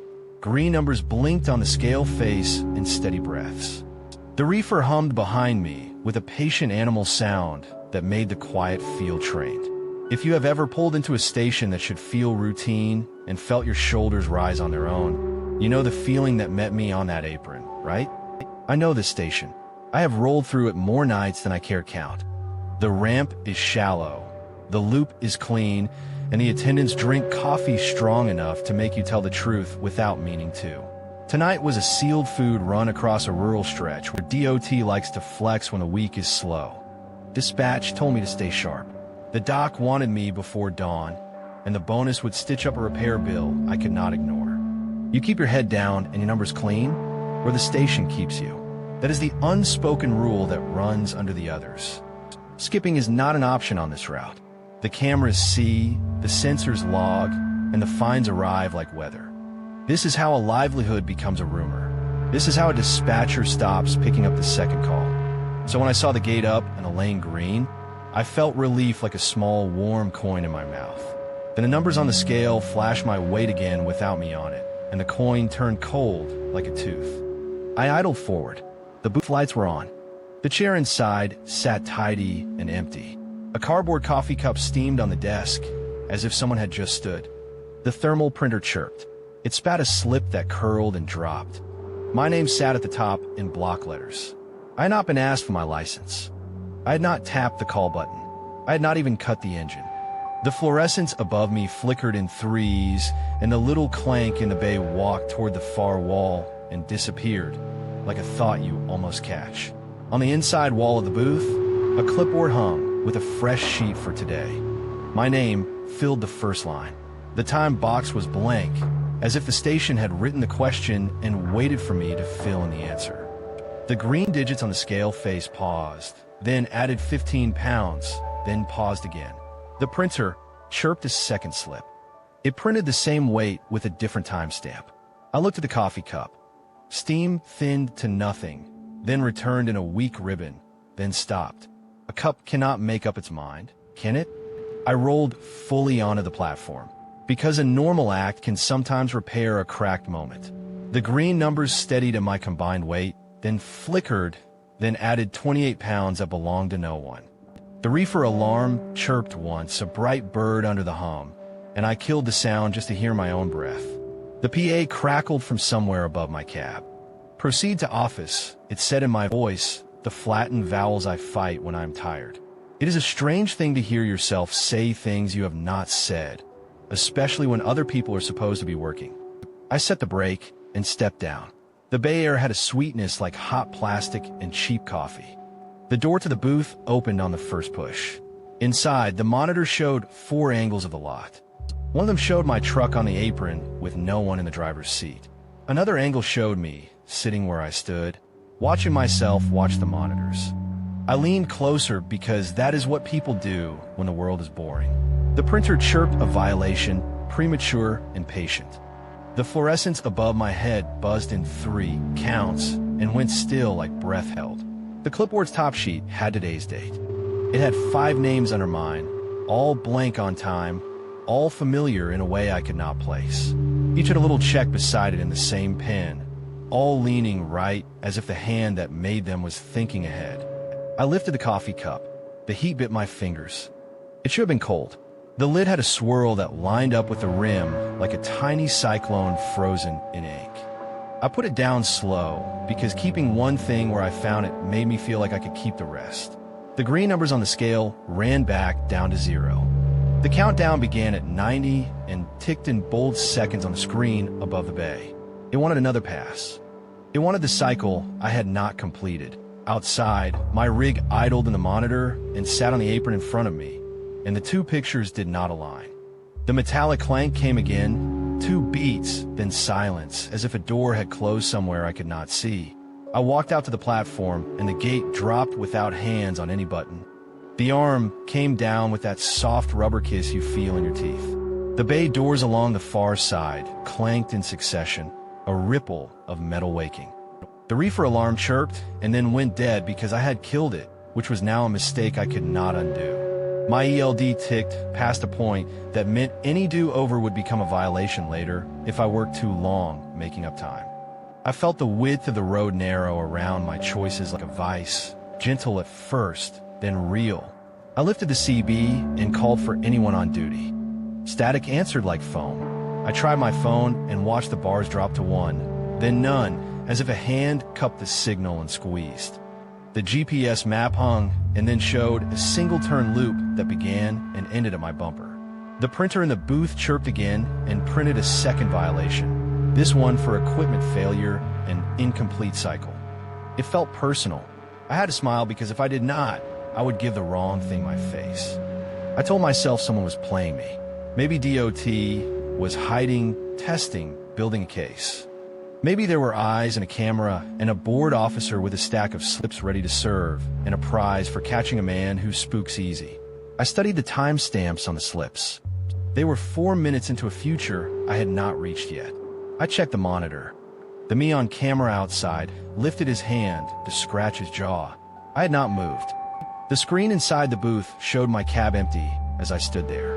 The fluorescence buzzed in threes, and the metallic clank landed with a 90-second reset, like a teacher's ruler on a desk. Choice lives in small bones. You can feel it. The scale reset, the count began again, and my rib cage felt like an egg someone tapped with a spoon. I keyed the mic, said my DOT number aloud, and heard the printer catch it and spit a slip with the digits line smart on line that waited for them. Speaking it made it real. The slip did not wait for a wait. It waited for a voice. I hated that I understood the shape of that trap as I stepped deeper into it. The green digits rolled as I eased forward. The fluorescence flickered in their set of 3. On every third buzz, the numbers hesitated. On the next third, they dipped backward 2 pounds, then climbed again as if memory fought fresh data. I gripped the wheel and watched the pattern like I was listening to a song I had to be in order to breathe right. The metallic clank landed at the same points, far off and near at once, like echoes stepping on each other in a hallway. At 60 seconds, the monitor showed 2 trucks where mine was. They overlapped, one half transparent, one sharp. In one, the driver's window was down. In the other, it was up. In one, my hat sat forward. In the other, it was backward. Both had my plates. Neither had my hands steady. The PA cleared and told me to proceed to the office in my voice. The printer coughed and hung so many slips on the tray that the stack tipped and slid. Paper slapped the floor like a soft, wet thing dropped from height. Numbers are not superstitious. They like to be told when to stop. I timed the throttle to the flickers. When the fluorescence buzzed and hesitated, I eased. When they did the quick stutter, I pushed. The digits rolled back 2 pounds, then 4, then 6. The countdown passed 30, and I felt the gate tense, as if a machine were remembering how to say no. I pressed a hair more, and the platform groaned in a tone I could feel in my fillings, then steadied. My mirror showed the bay empty behind, a clean slab of concrete and a line of tire scuffs like old hymns. My windshield showed the arm down. My mirror showed it up. The monitor inside the booth showed it halfway, like a hell breath. The fluorescence buzzed in threes. I took the gap the mirror offered and did not look through the windshield for that brief stretch, which is not a thing I'm proud of. The bumper kissed the arm, and the arm rose as if embarrassed. I rolled into the loop, and the metallic clank ran down the bay doors again, a little faster this time, like applause held in a pocket. The open lane outside felt like a field after a gym, wide and simple. I wanted to floor it, but I kept to the number posted because fines run faster than fear if you let them. In the mirror, the booth stood with its door ajar and the coffee cup steaming again, which is a wrong picture to carry. I told myself steam curls on its own sometimes. I told myself the human brain likes to make circles in cold air because circles make us feel safe. The gate came down behind me with a soft rubber kiss, and the fluorescents buzzed their last 3 count for me, like a gift. On the highway, the night felt honest. The reefer hummed in the pocket of sound under the cab, and the ELD chewed seconds I could live with. The phone found signal and then went still because I would not invite a voice into my head yet. I kept my eyes on the lines that keep us disciplined. I kept my hands in a shape that says I'm doing what I should. For a few miles, the metallic clank followed under the floorboards, and then it let go like a hitch that never latched. The doc took me in like a store that knows your name, because you always come late and leave right. The foreman waved me back and banged the door and joked about the hour. The seals snapped and the cold air rolled over my legs with a clean shiver. I signed a form and did not tell him why my pen shook. Truth that feels strange makes you sound unreliable. If you have ever kept a detail to keep a job, you know that equation by heart. By the time I pulled away, my inbox had a notice waiting. Altamente fine. Way station violation. Timestamp 5 minutes before I arrived. Attachment included an image of my truck sitting on the platform with no one in the driver's seat. The arm was down in the photo. My plate was sharp. The green numbers on the scale read the weight that first flashed before I touched the deck. They had been ready for me before I was ready for them, which is a sentence that should not exist outside a story. Yet here we are. In the side pocket of the cab, the slips I had let fall were not the ones I thought I had kept. The top slip showed my next leg, stationed farther down the route, scheduled for tomorrow night at 2:03, with my weight already printed and the violation code pre-selected. The paper felt warm, like it had healed itself from a wrinkle. The fluorescence at the dock hummed in threes, and the third hum grazed the edge of my patience like sand on a tooth. I drove into the gray of early morning with the feeling that something had stamped my day in ink I could not see. My DOT number sat in my mouth like a string of beads I did not want anymore. I turned down the CB because the hiss wanted to shape itself into a voice I would not trust. The road took me in, the lines spoke the language I know, and the tires said yes to the miles like they always have. The coffee in my cup was cold now. That felt like the right kind of normal. It took an hour for my head to stop painting the empty chair and the steaming cup and the clipboard with my name already there. It took another to admit that no one is clever enough to stage boredom that perfect. A prank makes a mess and likes to be caught. This felt like a machine that forgot to close its mouth between bites, and I had looked in. Maybe the station runs itself on a loop of expected arrivals. Maybe the first man who made the system made it simple, and time wore grooves in it that hold tired drivers like rails hold a hand. On a long straight, the sun finally pressed the horizon down to a thin coin, and the world went soft and honest in that brief kindness morning gives. A flock of starlings gusted over the road in a black tissue that folded and mended and then flew apart. The metallic clank had gone. The humming in sets of three returned only when I drove under old lights. The green numbers of the speedometer felt loyal and dumb, the kind of numbers that save lives. I paid the fine without a call. I am not proud of that, but I have learned which fights cost more than they teach. The immediate consequence of refusing to stop arguing with a printer is a log that bleeds red and a dispatcher who stops believing your need answers. The delayed echo will find me if it wants me. Machines know where to send mail.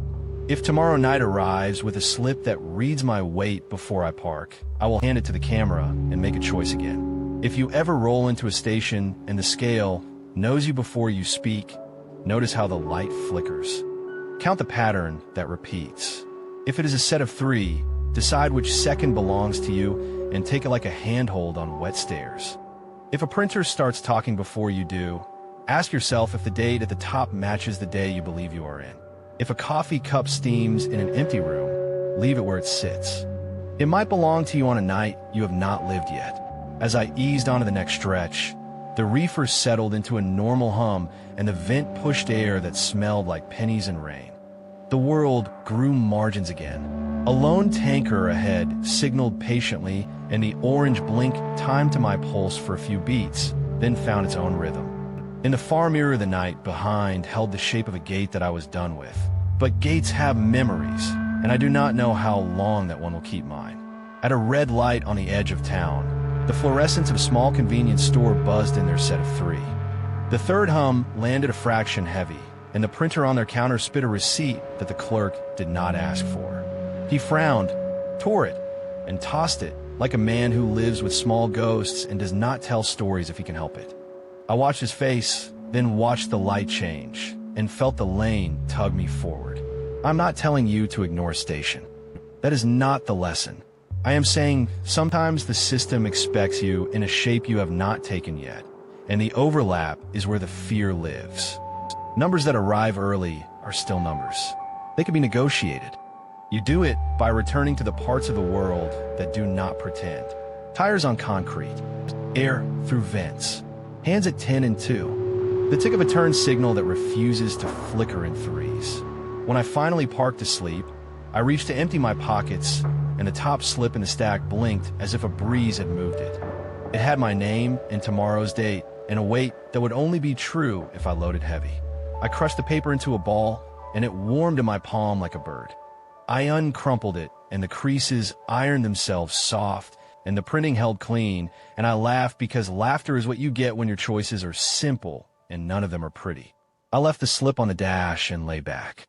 The cab cooled. The reefer kept its small promise without drama.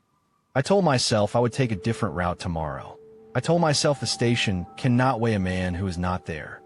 I closed my eyes, and sleep pressed its thumb gently on my breathing like a friend. Somewhere, a fluorescent hummed once, twice, then a third time, and a printer found a line to feed, and a green number settled on a wait with my name above it. Waiting. Story 5.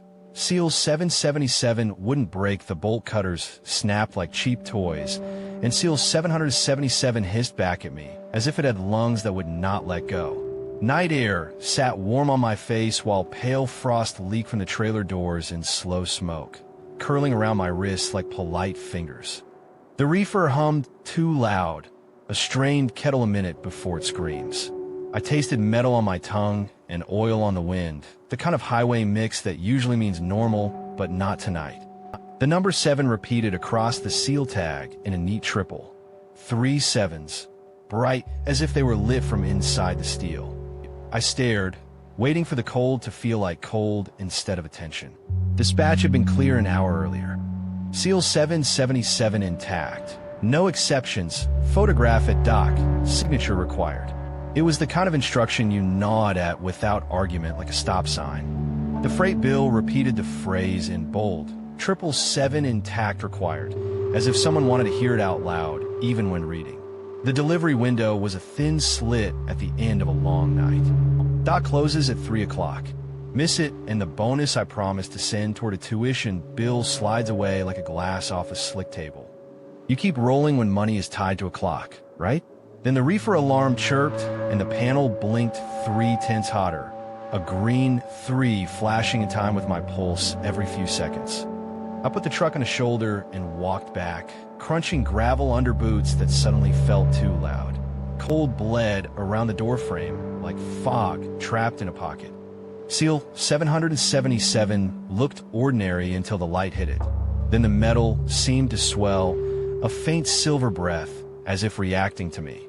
I planted the cutter jaws, gritted my teeth, and squeezed until tendons in my forearms stood up like wires. The cutters popped. Not the seal. The cutters. The handles jerked like a joke told at my expense, and the black metal snapped into 2 harmless halves that slapped the bumper and fell. The hiss from the seal was soft and mocking. The tag did not so much as scratch. I stood with 2 broken handles in my hands and thought about how a small problem becomes a large one when you involve your pride. The reefer alarm chirped again, bright and cheerful, a bird at a window that does not know glass has a job. I thumbed my phone and called dispatch. The line rang and connected into a static that sounded almost like my own breath. Then I heard myself say, "Copy on Seal 777," in my cadence with my tired flattening of vowels, and I hung up, because if you have ever heard your voice from somewhere should not be, you know, the feeling right above your stomach like a seatbelt pulled a notch tighter. I reached for the CB to call for any night drivers within 3 miles of milepost 214. A voice came back that I did not know, older and patient, saying, "Do not cut 777, kid." The way he said it put a hand on the back of my neck. I asked who this was, and he said, "The one who paid for cutting it. The one who kept moving anyway." The channel coughed and fell to hiss. The reefer chirped. The digits blinked another 0.3, then steadied like a dog turning 3 circles and deciding it has earned the bed. I stood there with the broken cutter handles and the pale smoke curling around my wrists, and told myself I had not woken anything. When I reached the dock, the yard lay empty and neatly lit. The clock over door 4 read 2:59, a minute that lasted forever. No forklifts beeped. No cigarettes winked on the shadow line. A clipboard waited on a hook with my name already written on the top sheet, and the word Seal 777 intact, circled like an exam answer someone expected me to get wrong. A receipt printer on the office window rattled and spit a slip with my name and a timestamp that matched the clock, 2:59, down to the second. I waved at the security camera because I am polite when I'm nervous. I backed into door 4 on the first try, which should have felt lucky. The dot plate did not drop. The green light did not flip to red. The clock kept 2:59 with a smug grin. I clicked the mic and asked for a doorman. The speaker above the window woke with a throat clear and played back my last sentence half a breath behind. It sounded like a friendly ghost or a lazy intercom.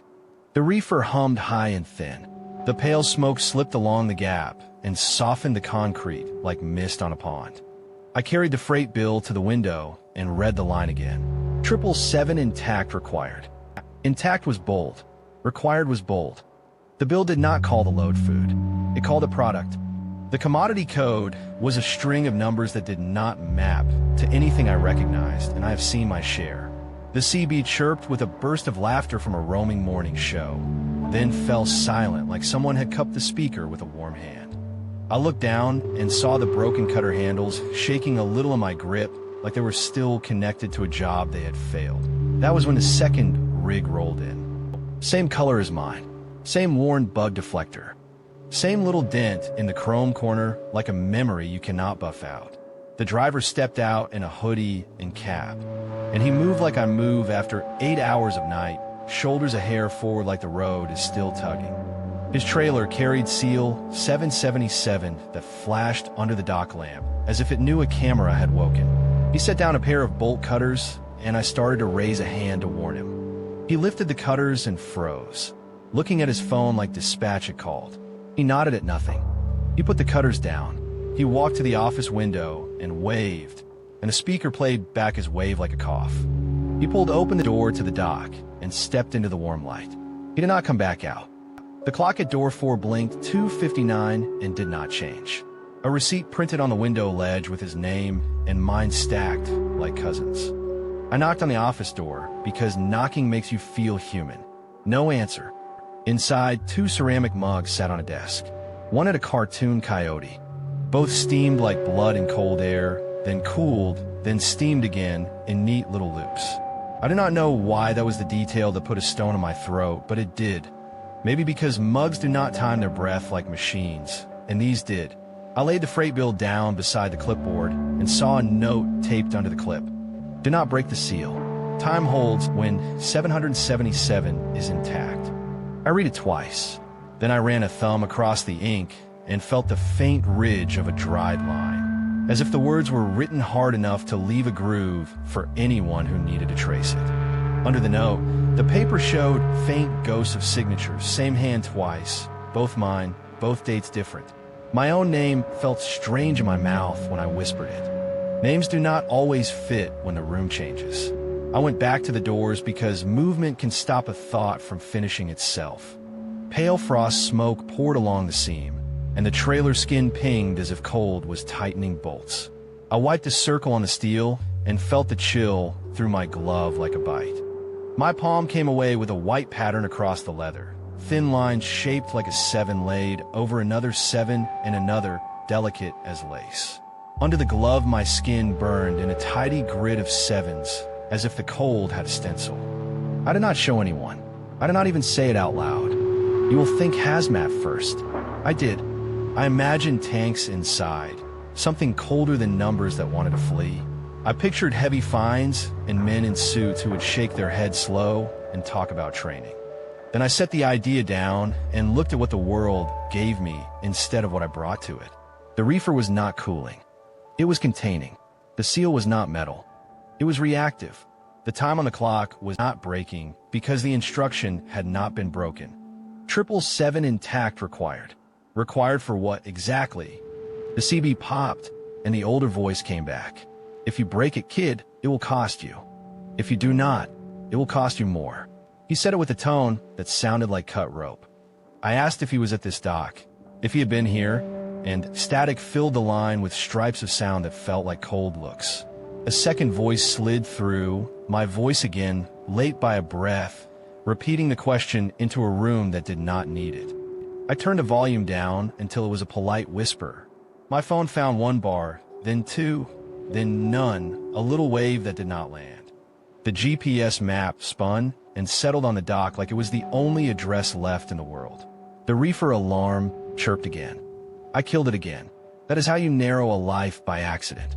You silence a thing that would help you know when to run. The clock smiled its 2:59 at me with the rude friendliness of a man who knows your secret but is not going to use it. I had to make a choice that would not let me back up and try another. If I left the seal, the dock never opened. If I cut it, the bills said I kill my job. The money I had promised would not survive either way. I stood with my hands on the latches and counted to 3 out loud because I wanted the number pattern to feel like mine again. 1, 2, 3. The metal felt like bone in a cold river. I pulled. The latches lifted with a stubborn groan that echoed inside the empty yard like someone had stepped into the room just to listen. The doors shifted a finger's width. The hiss that came then was small and personal, the sound lungs make under a heavy blanket. Frost blew out in a breath that flooded my chest and made me cough like I had swallowed smoke. The weight on the trailer dropped. You can feel it when a loaded box gives back a little graciousness. It is the opposite of a pothole. It is a hand under your rig saying, "All right, I will carry this part." I pulled again and the doors moved another finger. My eyes watered and the air smelled like pennies and shaved ice. Crates sat in rows, each marked with a clean stencil, 777, 777, 777, until the numbers became a gentle chant you could not hear with your ears, but you could feel behind them. Cold lay in the air like a living thing. It wanted to stay inside. It did not want the dock lights. The reefer shuddered in a long shiver and then calmed the way a spooked horse does when it recognizes the hand that holds the halter. I understood the bill in a way I had not. 777 intact required, because 777 keeps the minute from rolling over. The dock clock clicked quietly. It tried to change. It failed, held by a patient rule. My breath fogged into a neat curl and then retreated back through my teeth like a cat that walks to a door and decides not to go. I put my shoulder into the right door and eased it a little more. The seal stretched, not across the latch, but across the air between the doors, thin threads silvering in the light. The hiss rose an octave and then softened as if someone had put a finger to a mouth and told it to remember we were trying to keep a secret. I did what every rule book tells you not to. I reached in. My glove iced over at the fingertips, and the lace of 7 marks printed on the leather again, fresh and white. The cold felt less like temperature and more like encouragement. The crates were wood.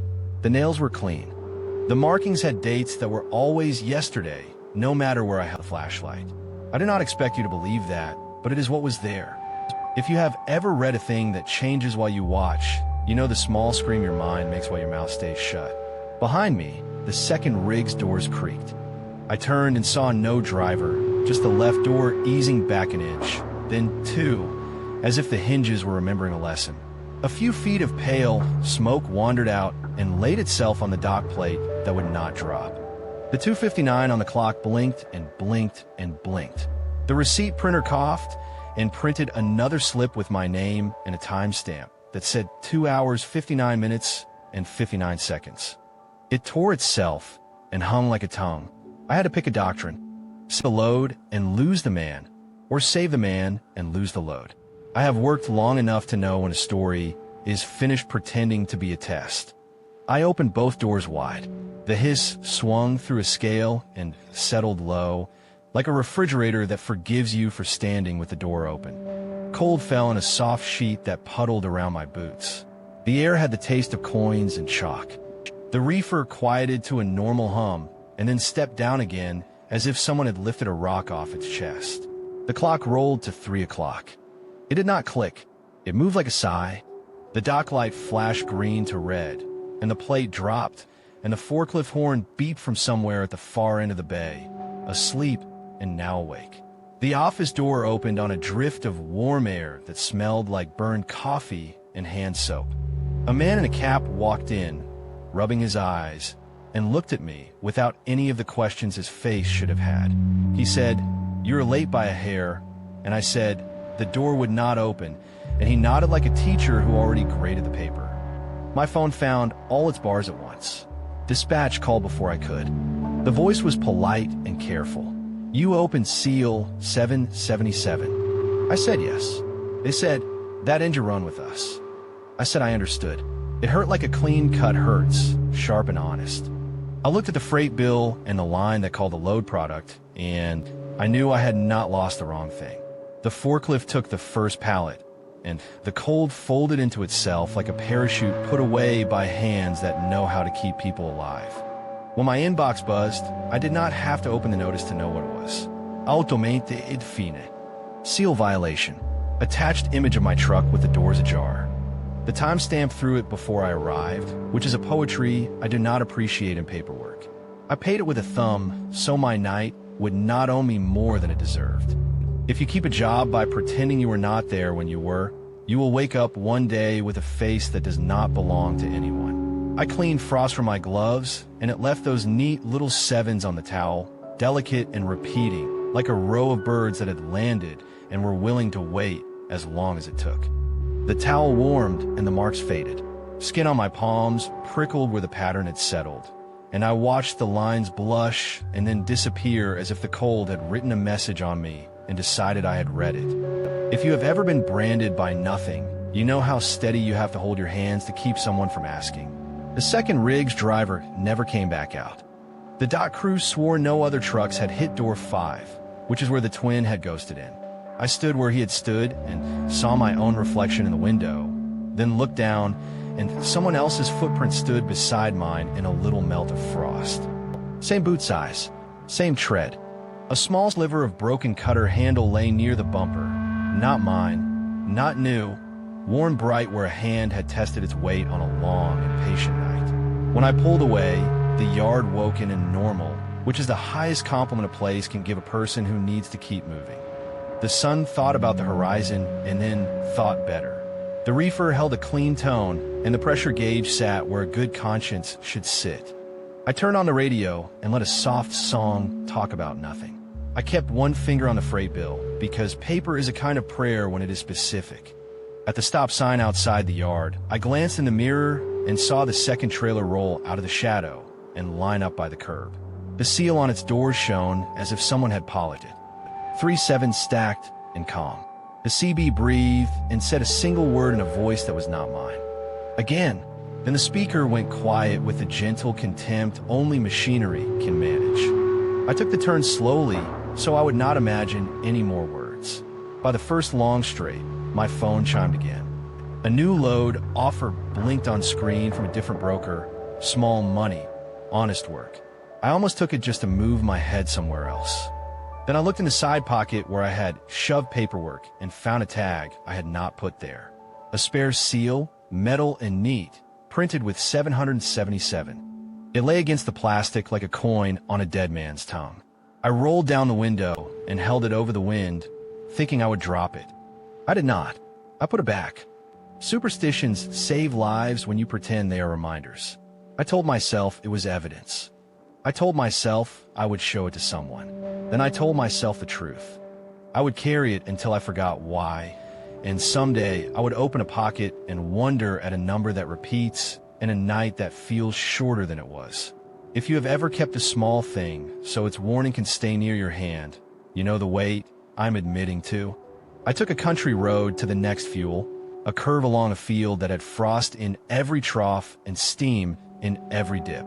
The sun finally cracked a line across the east, and the pale smoke on the earth looked like the mist that had poured from the trailer, except this smoke belonged here. I breathed in the smell of grass and diesel and a little sweet rot from last season. The dash clock kept time like a good friend, and the steering wheel sat sure of my grip. At the fuel island, a driver with tired eyes asked if I had ever handled a 777 seal. He said it like a superstition, with a little laugh ready in case I was the kind of man who laughs. I said I had, and he nodded like that was a thing a person sometimes goes through. He tapped the side of his cup. It steamed once, then not, then once. We both saw it. We both looked away because some details do not want to be adopted by strangers. On the way out, I stared longer than I should have at the trailers waiting for their turns, a neat little line of boxes in the morning light. The last one carried a tag that winked when the sun fell into it. 3 tidy 7s in chrome relief, as casual as a date on a calendar. The lock hung slack like the door would open easy for any hand that made a decision. I did not stop. I am not a hero, and I have met enough of them to know they are always tired. You want to rule out of this. I know because I wanted one, and rules are how we keep from making the same expensive mistake twice. Here is the best I can do. When a number repeats in threes on a night that feels like it cannot end, count your breaths and ask if the minute serves you or you serve it. If a seal hisses like lungs when you touch it, decide if time is being kept for you or against you. Then choose. Choices have prices, and if you name the price before you pay, it hurts less. By mid-morning, the world looked ordinary enough that I started to doubt myself in the safe way you doubt a dream when breakfast is warm. I kept one glove on the passenger seat, palm up, where a faint lattice of white lines might still be hiding under pink skin. I let the radio find the chatter of people who do not drive at night and believe problems show up on schedules. I drove. Later, when I parked to rest, I untangled the paperwork to file the parts that would either keep me busy or keep me in the game. The slip from the dock lay on top. It showed my name, the time 3 o'clock, and the word seal 777 broken, carrier notified. Under it, tucked like a secret the copier did not know it had made, another slip pressed its face to the back. New route, new dock, new time, 2:59. The seal field already filled, 3 neat 7s waiting. On the floor by the pedals, a tiny piece of black metal winked. The head of a bolt cutter handle, not mine, worn to shine where someone's hand had held it through one long night. I picked it up and it felt warm, as if it had been in a pocket. I set it on the dash beside the spare seal like you set a pair of eyes where they can see the road. As the skies softened and the reefers hummed, evened into a gentle, familiar promise, I told myself I would say no to any job that mentioned 777. I told myself I would not test time again to pay a bill I should have planned better. I told myself a lot of things people tell themselves when the worst part is over and the world looks generous. Then the CB cleared its throat with a small pop and said in a man's voice that sounded tired and kind, "Do not cut 777. I reached for the volume and left it where it was. When I closed my eyes, sleep came with a quickness that felt like gratitude. The last thing I saw was the spare seal reflecting a small, harmless sun on the dash. It threw 3 points of light onto the windshield, and for a second, only a second, they aligned in a tidy row like a pattern that is not going to stop just because you did. If you have ever watched a loop let you go and wondered why, you already know how long I stared at nothing after, listening for a hiss that might never belong to air again. Story 6. Route 50's Phantom construction zone. The arrow board blinked me left into a lane that was not there, and the road stretched smooth and bare as if something had just poured in the dark and forgotten to leave cones behind to prove it existed. Tar lived in the air like hot breath, sweet and chemical, even though the asphalt in my headlights looked clean enough to sleep on. The reefer hummed in a thin, even line that lined up with the amber flash so perfectly it felt like the truck had learned the sign's rhythm. CB static rode the edges of the cab like dry rain. Orange barrels glinted as if they were breathing. If you have ever found a work zone where none should be, you know the way your hands tighten on the wheel while your voice tells you everything is fine, right? I grew up 2 counties from Route 50. Every bend of that bypass is a scar I can spot at speed. Tonight was a sealed run to a sleepy warehouse with a dock that opens like a mouth exactly at 4. Dispatch warned me about rolling DOT inspections moving east every 45 minutes and told me to keep my paperwork neat. Rumors rode Channel 19 that a phantom work zone had been eating time out here, 12 minutes at a bite, then letting drivers go like it had tasted them and changed its mind. I laughed at the rumor and listened anyway, which is how people survive long enough to tell small truths later. Work zone ahead came first, white letters on orange, 2 miles earlier than it had any right to be. My phone's highway bulletin app showed no active projects on this stretch. A portable signboard followed with a smile that did not reach its LEDs. Expect 12-minute delay. It stayed on 12 when I passed, and when I checked my mirror and again when my eyes flicked to it the 3rd time because I felt watched. An orange barrel with a black X-spray painted crooked on its belly sat lonely by the shoulder like a dog that knows better than to come close. 50 seconds later, the same barrel with the same X waddled into the edge of my headlights again, ahead of me, and I knew it should not be. A white hard hat lay tipped in the gravel on the right shoulder. Its sticker logo had been scraped halfway off, a name you could almost read if you knew it already. The plastic shone with a fresh scuff like someone had put it down and moved on in a hurry. A voice slid across 19 like a hand across paper. "Hold for 12, said the flagger, bored and precise, as if counting kept his heart in time. I asked where the zone began. He said the numbers will tell you, then fell silent like a man who knows instructions are valueless until they mean something to the listener. At 12:02, the amber board blinked its arrow left. In my passenger mirror, the arrow pointed right as clean as a rule in a book. I took the left because you do not ignore an arrow you can touch with your eyes, and the split flowed into a lane that promised a second path, and then folded me back into the original stretch without a seam. The reefer hummed a hair higher. The barrels ahead stood in a tidy row with their bands shining. My mirror, traitorous and faithful in the same breath, showed a narrow stripe on the right with a hint of new pavement, then let it vanish when I looked straight. Barrels are not alive. They should not remember you. The black X moved with me without moving, ahead at one heartbeat, behind at the next, then beside my door like a quiet passenger who did not want to interrupt. Her smell hung thicker, wrong for a night this cool. My palms sweated into the wheel, and the CB hissed like someone breathing through teeth. The portable signboard held that 12 like a minute with a grudge.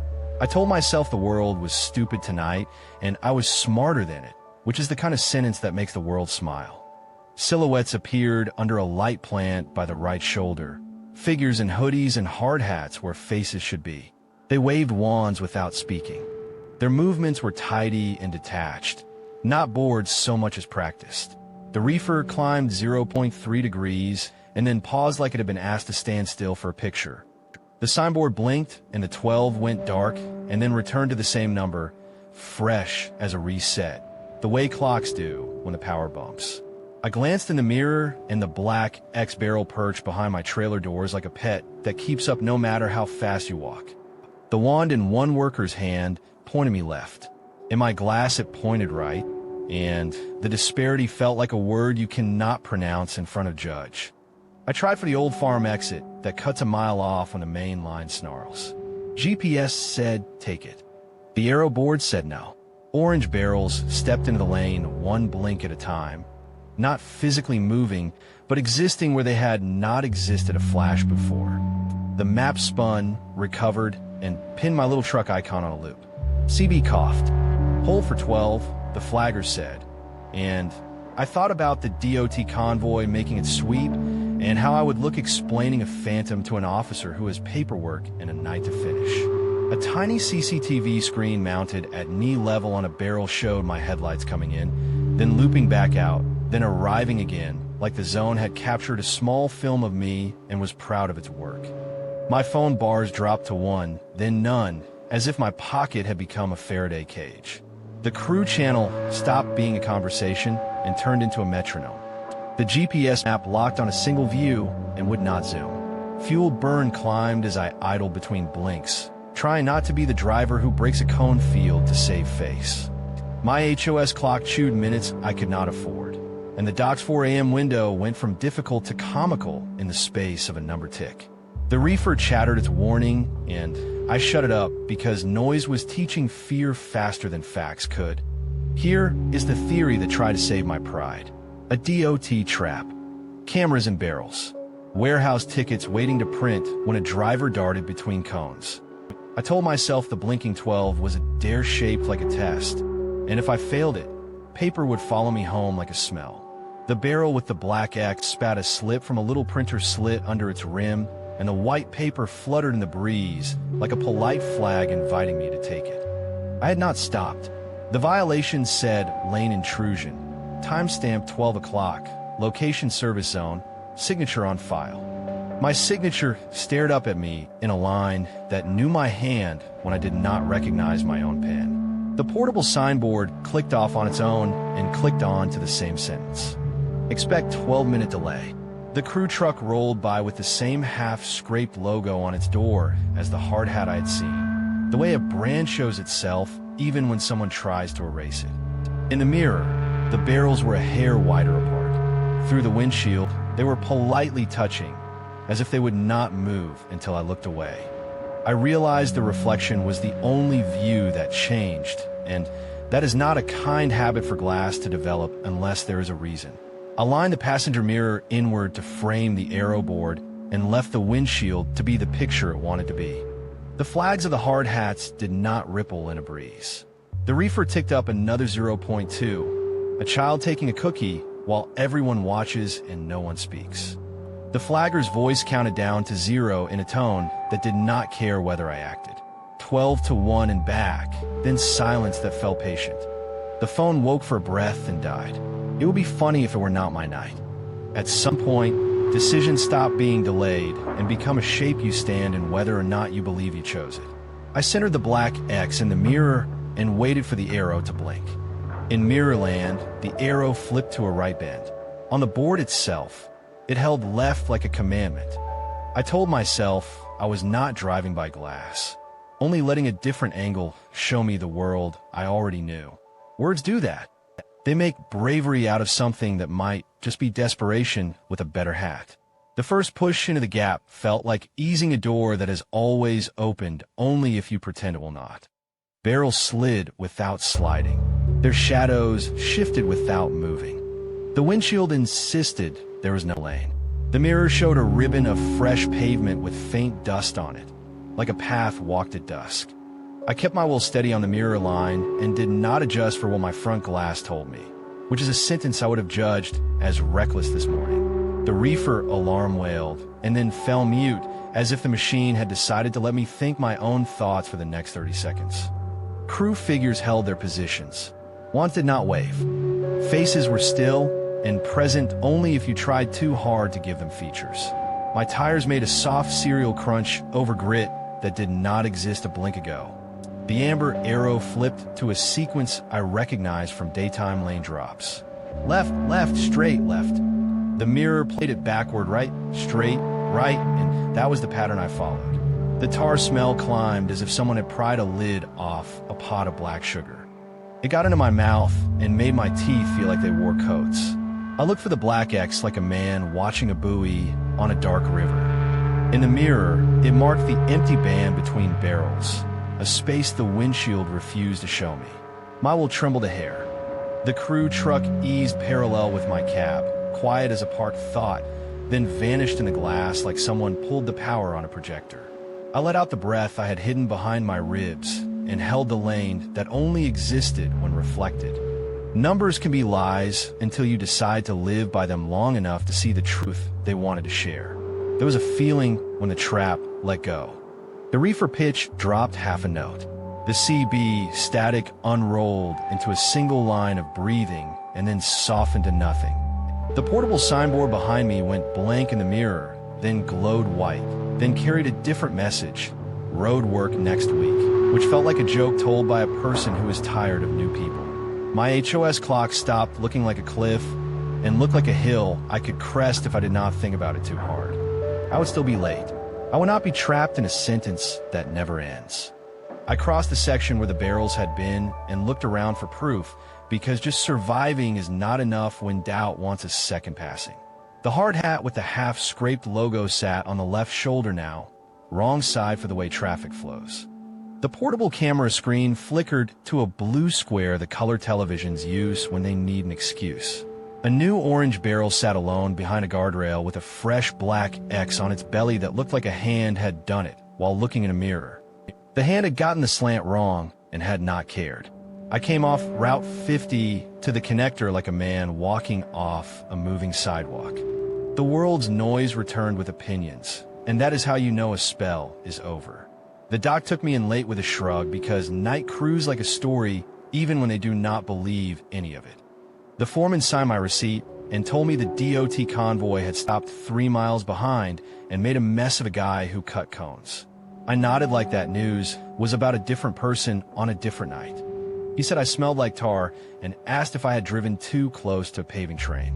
I told him the road had cooked itself, and he laughed.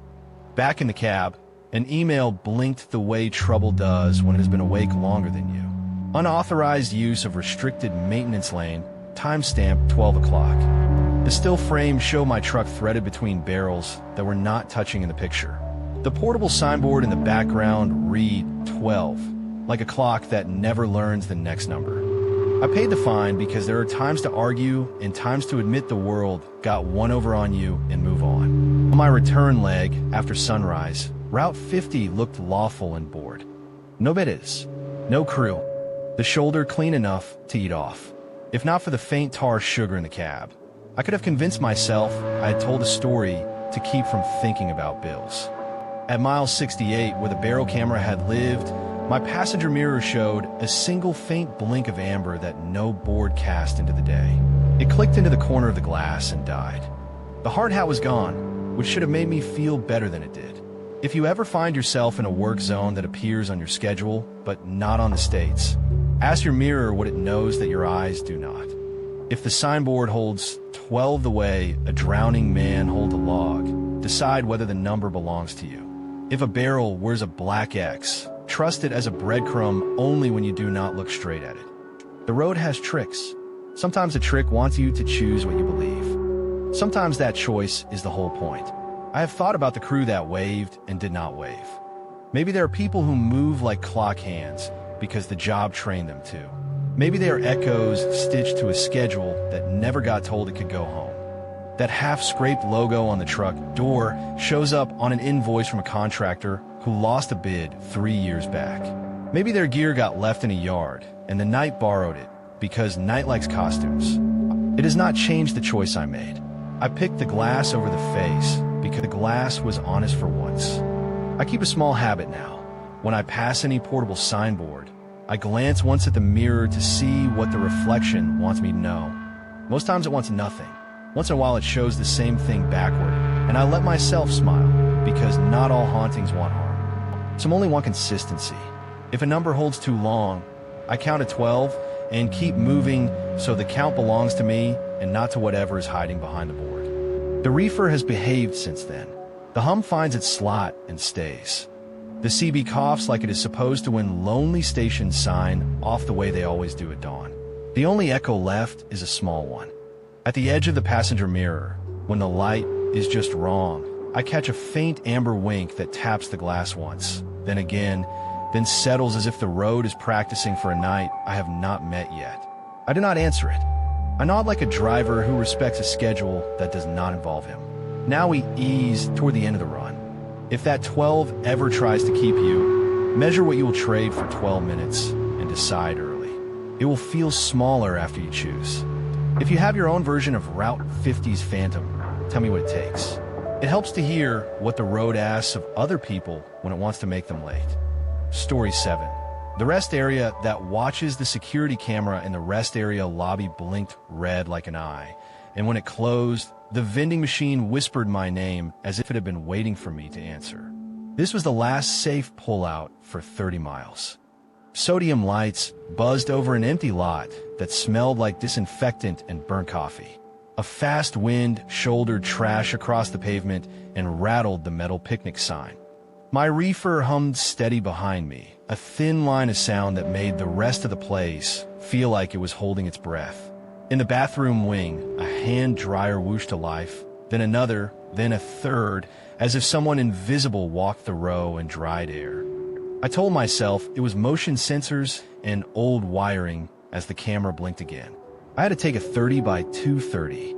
That was the deal my log made with the law. I had pushed it to the last rest area because the road had worked its quiet on me and I did not trust my eyelids in the long dark between exits. My hands had that faint shake that means coffee will not help, only make the lines on the dash twitch. If you have ever promised yourself a 10-minute cat nap and woken in a ditch in someone else's story, you know why I pulled in under those buzzing lights and set the brake, right? The lobby clock over the brochures read 2:17. It was a clean plastic face with a polite tick that I could not hear. The red dot on the big directory map said you were here and sat at the south entrance, then the west entrance when I glanced back, then near the bathrooms like it wanted to be helpful and could not commit. The security camera panned across the glass doors and then stopped square on me, blink, blink, as if closing and opening a tired lid. The vending machine hummed louder when I walked by, and my bill slid in, then slid back out. My name lay faint on the paper in tiny dots, like a receipt someone had not finished printing. Restroom graffiti told me what I should not have needed to hear. Don't look at the mirrors. It was written in thick ink on the install tile, where the cleaner always misses. I smile because warning signs like that are what you write when you want to scare teenagers, not a driver who has pulled dead deer off a bumper with his bare hands. Water ran in a sink that nobody stood in front of. A dryer whooshed like a throat clearing. I kept my eyes down in spite of myself. My phone dropped from 32% to 22% in a handful of minutes. The battery icon had that frantic look that says the numbers lied earlier. I checked the camera feed mounted high in the lobby corner and watched myself walk into the frame. Then the door opened and I walked in. The feed had rolled a breath ahead of me, like the building was rehearsing my steps and then approving them. The vending machine glass fogged from the inside and a sleeve of clean space cleared on the mist. For letters formed on the fog. Rest. The word looked helpful until it looked like a command. I stepped back outside to reset my head. The lot should have been the same field of cement with the same long rumble of trucks asleep in their lines. It was except the trucks had moved. The cattle hauler I had parked 2 spaces from now sat nose in near the entrance like it had been there all night. An empty flatbed had found a space that did not exist before. My rig was gone. The space I had backed into showed a dark rectangle of warmer pavement and a ladder of drips from my reefer, like a body outline at a scene. I checked my key fob in a panic and heard no life answer me. I hustled back into the lobby and felt the strange sensation that the building had set itself back to a save point. Brochures stacked crisp. A styrofoam cup sat on the counter with a neat circle of coffee gone to skin. The clock read 2:17, as innocent as a kitchen clock. The camera panned and blinked at me like it was tired and friendly. My phone hiccuped down to 12%, and the screen brightened and dimmed on its own.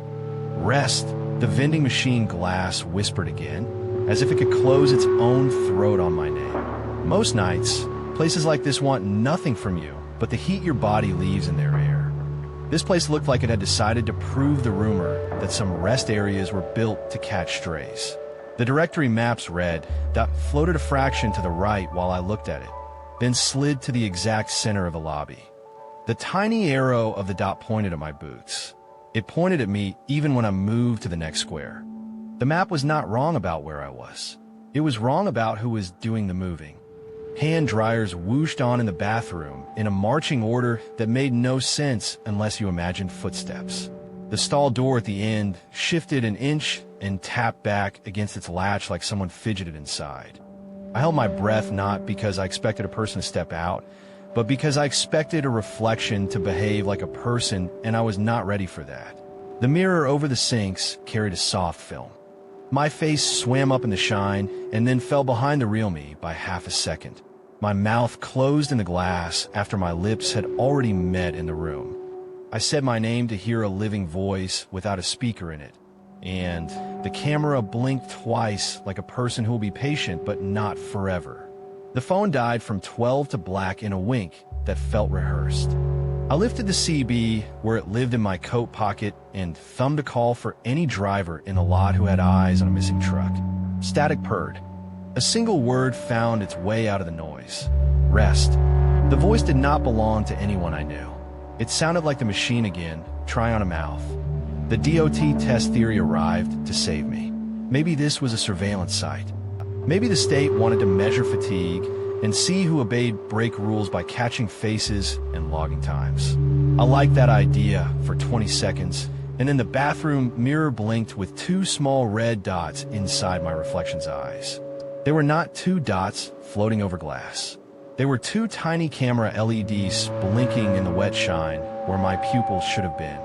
The hand dryer roared on its own, and the mirror fogged from the inside, like a person was breathing behind it. I stepped back hard enough to hit tile.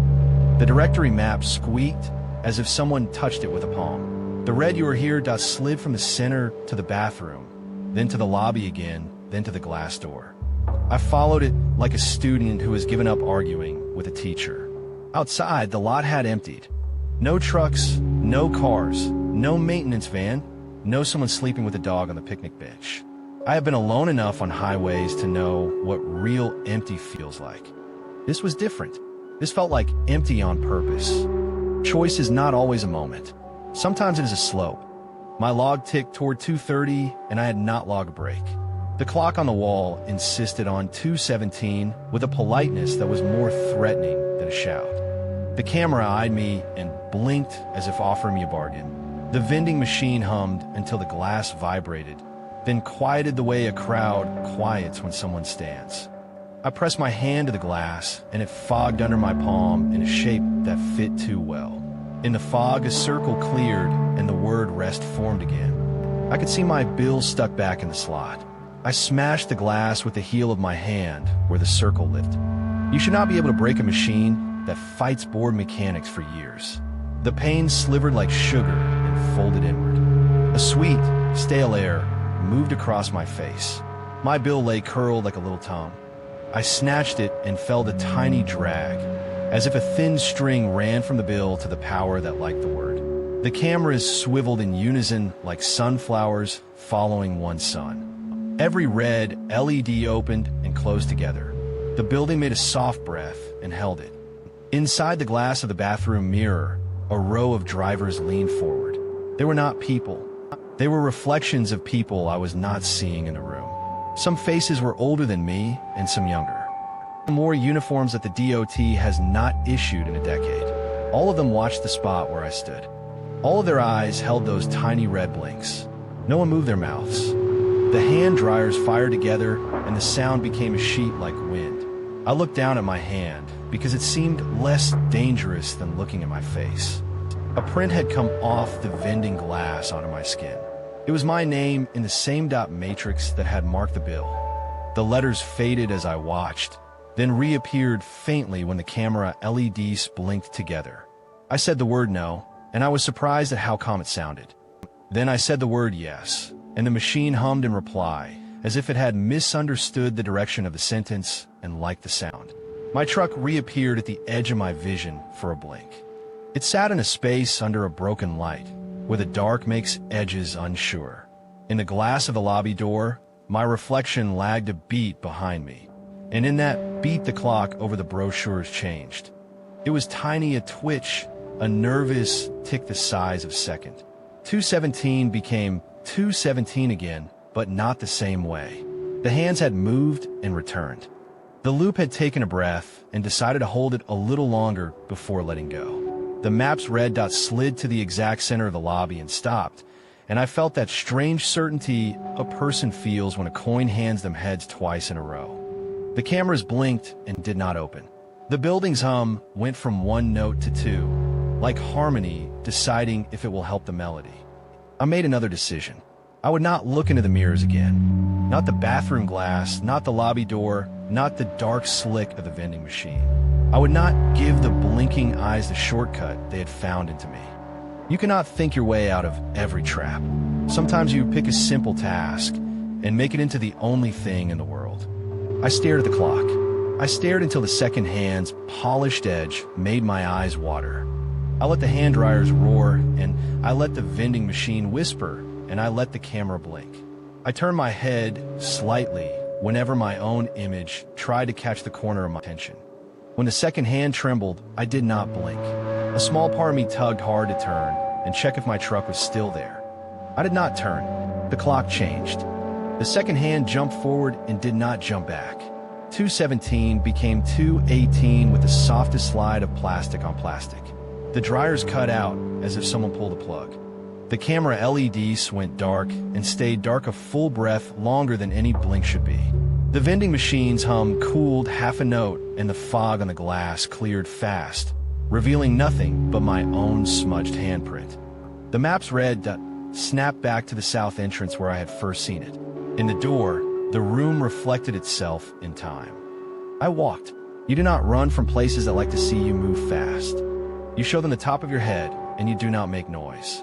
Outside, the lot populated itself the way wet paper unwrinkles. Trucks eased into existence where they should have been. A man in a flannel stood by a dog with the mismatched eyes you see in old stories. My rig sat under that broken light that was not broken anymore, and the little ping from my key fob rattled in my chest like relief made of aluminum.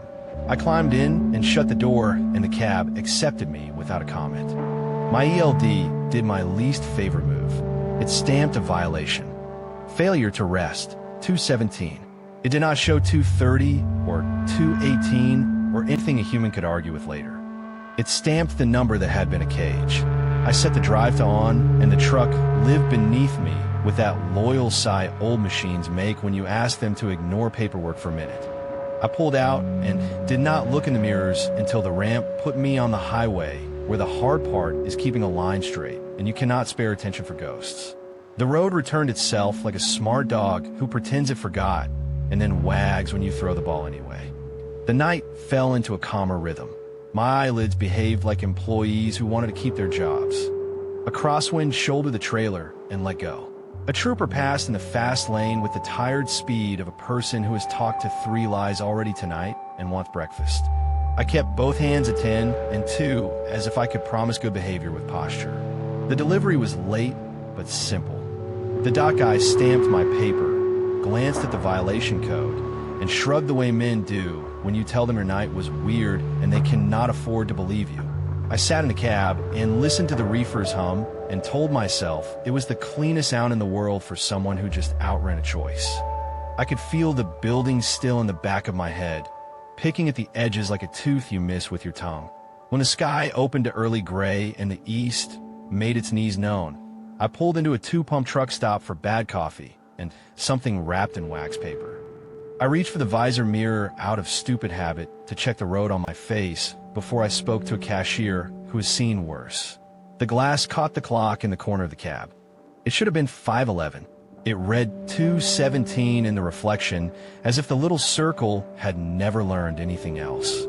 Down in the depth of the reflected glass, a faint red pinprick opened and closed once, patient. I closed the visor and let the mirror face the ceiling. The world outside my window knew its numbers. Cars carried families who needed bathrooms and ordinary mornings. A crow landed on the light pole like punctuation and laughed at me because crows respect no one. I took my coffee and did not check the change. I drove with the visor up until the sun made me lower it. Then I tilted it so the clock hid under the edge. The day did not complain. Later the inbox chimed with a citation. The violation title made a neat small joke that a person could have written and a machine could have spit. Failure to rest, 217. There is a still frame attached to me, standing in the lobby, staring with the clock over my head and a hairline blur where the second hand had moved. The camera's red LED was dark in the picture. The vending machine's glass was clear enough to show my palm print. A circle sat on the fog, not yet a word. I filed a message in a folder called Paper I Pay to Forget. I think the rest area is for cat people who want to be caught. The ones who are looking for permission to sleep before their body takes it anyway. I think it practices with cameras until it hears a name it wants. I think the directory belongs to the building, not to the person, and that is why it moves. I think the person who wrote the stall warning knew there is a speed to the way your own face can steal your night. Do not look at the mirrors. Do not let them look back. It is a law you can break once. If you ever stop at a place where the dryers whoosh on when you exhale and the vending machine hums louder when you think about candy, count your breaths. If the clock waits at 2:17 to see if you will agree, stare at the clock until your eyes water and do not blink with it. If a camera blinks, do not mirror it.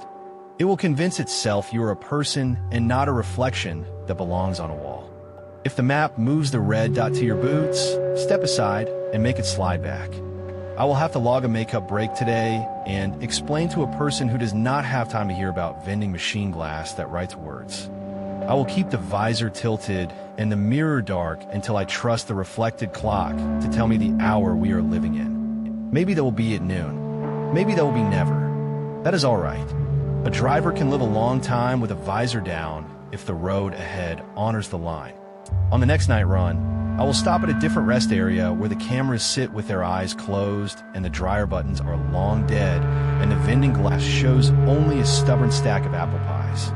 I will not feed bills to machines that know my name. I will not speak my name.